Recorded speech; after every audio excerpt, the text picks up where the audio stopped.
Oi pessoal, aqui é o professor Maxwell de História da Arte. Hoje a gente vai dar aula agora para o nono ano. Pegue aí o livro de vocês e abram na página 16.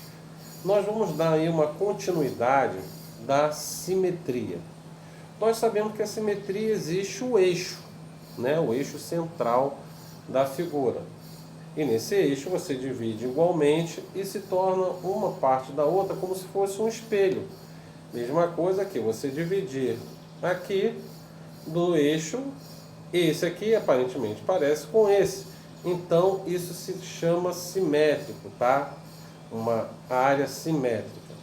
A simetria já é ao contrário, né? A simetria, ela dentro do seu eixo, a figura, né, nunca se parece com a outra, tá? Assim, não se forma como se fosse um espelho dessas figuras, tá? Então, simetria, espelho, é igual. Assimetria, a gente vê a mesma coisa, mas de um formato diferente, tá? Não se forma como se fosse um espelho. Para vocês terem uma ideia, existe uma casa lá em Petrópolis chamada a Casa dos Sete Erros. É engraçado que você olha a casa e você pensa que ela é simétrica, tá? Mas aí você começa a observar e ver que ela tem ela é assimétrica, porque tem vários fatores, apesar de parecer um lado com o outro, mas tem coisas dentro dessa figura que não se tornam um espelho. Você vê uma diferença. Dizem lá que quando eles construíram a casa, eles construíram uma parte da casa, parou a obra, quando foram fazer a outra parte, acabou fazendo a parte diferente e acabou virando até atração. Uma coisa que era para se considerar uma coisa horrorosa, apesar que eu acho a casa até bonita, que eu já fui lá e já vi pessoalmente, mas você vê na casa, certo? Uma coisa bonita, porque com certeza quando ela foi feita, muita gente falou, pô, cara esquisito, fez uma janela um pouco maior do que a outra, uma de cor, a mais baixa do que a outra, não entendi. Mas dentro do eixo central da casa, que é muito interessante, você vê uma diferença entre elas, tá?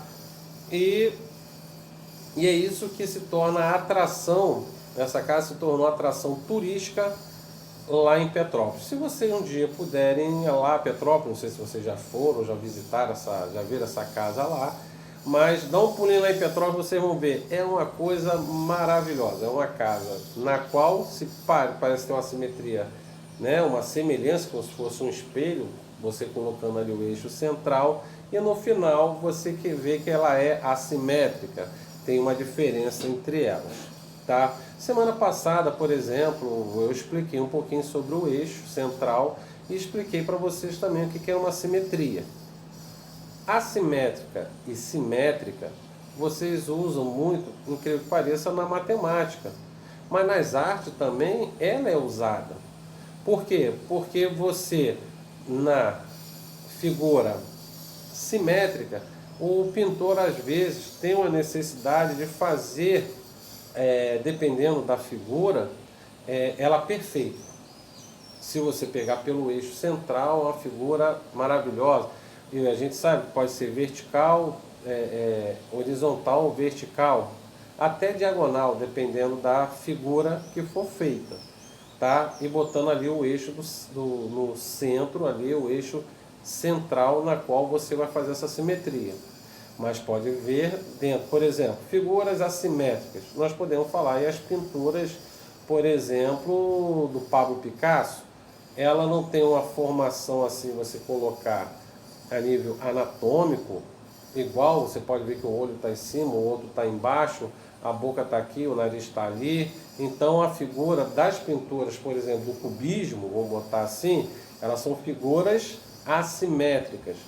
Por exemplo, apesar de ter uma distorção, também existe aí dentro do surrealismo um pouco de assimetria, já que algumas figuras, apesar que você vê que não tem realidade, mas, por exemplo, Salvador Dalí usou muito figuras assimétricas.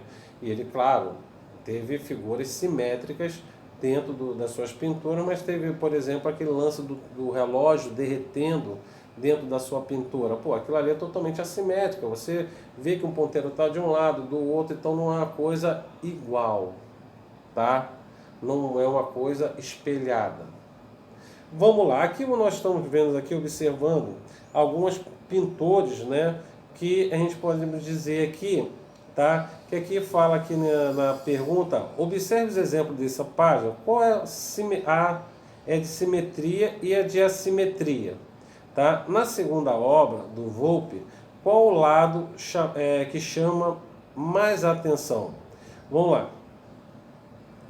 Vocês podem ver que se você botar aqui no eixo horizontal de uma casa, pode ver que as figuras não têm uma igualdade, existe uma assimetria. Já na outra, você colocando aqui no eixo central, na vertical, vocês podem ver dentro dessa pintura que existe uma simetria.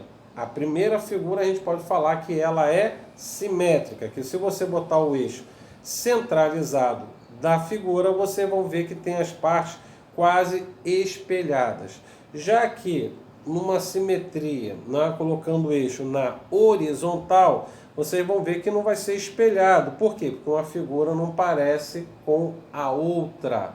Então vocês estão vendo dentro desse exercício aqui que a primeira figura, a gente pode dizer que ela é simétrica, tá? Ah, professor, mas aquela ali está um pouquinho torta. Mas se você botar aqui uma simetria do nosso rosto, mesmo você vendo que existe um espelho, mas tem gente que tem um por aqui no nariz maior do que o outro.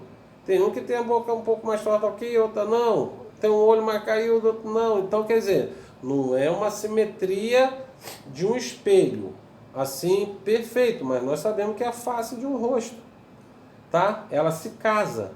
Agora, aqui realmente, os quadradinhos mais é simétrico, porque você dividir botando o eixo ali na diagonal, você vai ver que existe uma igualdade entre um lado e o outro. E aqui você botando o eixo na horizontal, você vai ver aí que a casa de baixo, né, a parte de baixo é diferente da parte de cima, então ela é assimétrica. Para aqueles que estão sem o livro aí, eu não vi, aqui, tá? Como vocês estão vendo, essa figura aqui, desse lado, você pode dizer que ela é simétrica. E aqui você botando o eixo na horizontal, você vai ver que ela é assimétrica. Tá bom? Espero que vocês tenham entendido aí essa parte. Mas aí a gente não para por aí não, tá? A gente vai ver aí na página 17 o peso visual das coisas. Vamos lá. Peso visual ou força visual. Está relacionada à quantidade relativa de atração, importância ou ênfase que um elemento apresenta na composição como um todo. Tamanho, formato, luminosidade, cor e textura. Tudo contribui para o peso visual de um elemento. Conheça alguns fatores, né, que a gente vai falar agora nesse quadrado maior aqui do livro, que a gente vai dar uma olhada. Aqui, ó, da página 17. Olhem aí. Temos aí a orientação e a localização do elemento dentro do formato. Tá? Ele pode ser plano, pode ser quadrado, pode ser uma folha, aí a gente vê. Linha de visão. Outra coisa também, tamanho e formato de um elemento. Se o elemento é uma figura ou fundo. Cor, textura, densidade ou número de elementos em certa área. Isolamento ou ênfase de um elemento da composição. Agrupamentos, uma forma grande ou mais pesada, né? Como você vê, a forma grande, se você fizer uma figura grande e a outra menorzinha, você vai ver que a grande vai se destacar. Então a forma grande ela tem um peso maior na hora de você ver. É a mesma coisa em relação às cores. Por exemplo, o preto em relação ao branco ele se destaca mais, tá? Do que o branco. Por exemplo, eu estou aqui enquadrado aqui, certo? Nesse vídeo. Atrás de mim tem um quadro aqui, que se destaca aqui nessa minha figura aqui, que está chamando mais atenção, a cor que chama mais atenção é a camisa. que é preta, ela sobressai sobre as outras cores. Tudo bem que se você for ver aqui em outro texto, você pode ver que o quadro atrás de mim aqui, ele pode estar chamando mais atenção, que você vai ver o que tem atrás desse quadro aqui. Mas a nível de cor, você for ver, a primeira coisa que você vai ver é a minha camisa preta. Então ela sobressai, tem um peso maior dentro dessa figura que a gente está vendo aqui nesse vídeo. Tá? Vamos lá. Tons e focos tem como peso, pouco peso. Tons brilhantes tem forte peso. Tá? Cores calmas e frias, pesa menos que as cores estimulantes e quentes. Tá? Então, a gente já até aprendeu esse negócio de cores. Você pode ver aqui na parte de baixo que tem a cor vermelha no centro, que ela é a cor quente. Ela chama mais atenção que as outras duas cores do lado. Tá? Então é isso que a gente vê dentro de uma pintura. Por exemplo, voltando aqui à página 16, o que se destaca aqui, certo? Você vai ver que é a cor preta. Mas o pintor ele colocou cores quentes aqui também, que no caso aqui se destaca é o vermelho, tá? Então a cor preta do prédio mais as cores vermelha, que também é uma cor quente, sobre o visual aqui, pode ver que ele se destacou mais. Se você ver aqui nesse quadro aqui, qual é aqui a figura ou a cor que vai se destacar? É a central aqui, a vermelha, e depois esse quadradinho preto aqui, apesar que ele é desproporcional, claro que esse aqui vai se destacar mais, mas vocês podem ver que na visualização sempre tem alguma coisa que se destaca. Por exemplo, se você vê um filme, existe lá uma cena na qual você vai visualizar a parte da ação. O que ocorre em volta daquilo ali não lhe chama a atenção. Tanto é que se você parar de ver isso aqui e tentar olhar o que está em volta, de repente se a pessoa vem cá, você viu aquele papagaio voando? Quando o cara estava lutando, um papagaio voou aqui. Você viu? Não, eu vi a luta. Agora o papagaio voando eu não vi. Então isso acontece muito, tá? Até em propaganda. Às vezes o ator principal, né, que é a figura principal central para passar a mensagem, ele se destaca. Porque normalmente vocês veem aí propagandas de bebida. A propaganda de bebida, ela tem que ter o quê? Bebida alcoólica. Ela tem que ter a bebida, claro, e alguma coisa para chamar a atenção. Normalmente eles colocam o quê? Uma mulher, normalmente seminuas. Você às vezes vai guardar a propaganda por causa daquela figura feminina seminua que vai chamar a atenção. Ah, tu viu a nova propaganda da Skol? Aquela cerveja? Então, pô, tu viu aquela mulher? Às vezes tem várias figuras em volta ali daquela moça, mas a figura central é ela, que vai chamar a atenção toda para ela. É mais ou menos isso que a gente está falando aqui, o peso visual. O que você quer chamar a atenção dentro, por exemplo, como eu falei, de uma propaganda, de um filme, certo? Dentro de um vídeo, é o que? É alguma coisa. Eu poderia pegar aqui o meu vídeo, colocar eu aqui pequenininho aqui, e colocar várias pinturas em volta aqui. A minha figura central, minha figura aqui não ia ser tão centralizada quanto que estivesse passando em volta. Então, a figura central, certo? Ou o peso visual, ela tem que chamar a atenção daqueles ali que estão chamando a atenção. Está chamando a atenção, né? Então vamos lá. Na página 18 temos aí ritmos e movimentos, tá? Então, como eu estava dizendo aqui, o ritmo e o movimento. O movimento, pode ver na figura, você vê que aquela figura está em movimento ou tem um certo ritmo, é conforme o tipo de figura ou desenho que você vai fazer. Por exemplo, aqui nós temos aqui um ritmo de repetição. Nós vemos aqui dentro da figura, tipo um tabuleiro de xadrez fechado, né, como se fosse aquela caixinha de xadrez fechada, e você vê aqui que ela tem um ritmo de repetição. Porque tem, vamos lá, preto, branco, preto, branco, preto, branco, e assim tem ritmo. E, por exemplo, a corda, ela botou ela em ondas, certo? Ela tem um movimento e o ritmo de repetição. Daquela sensação de movimento nesse sentido aqui da corda.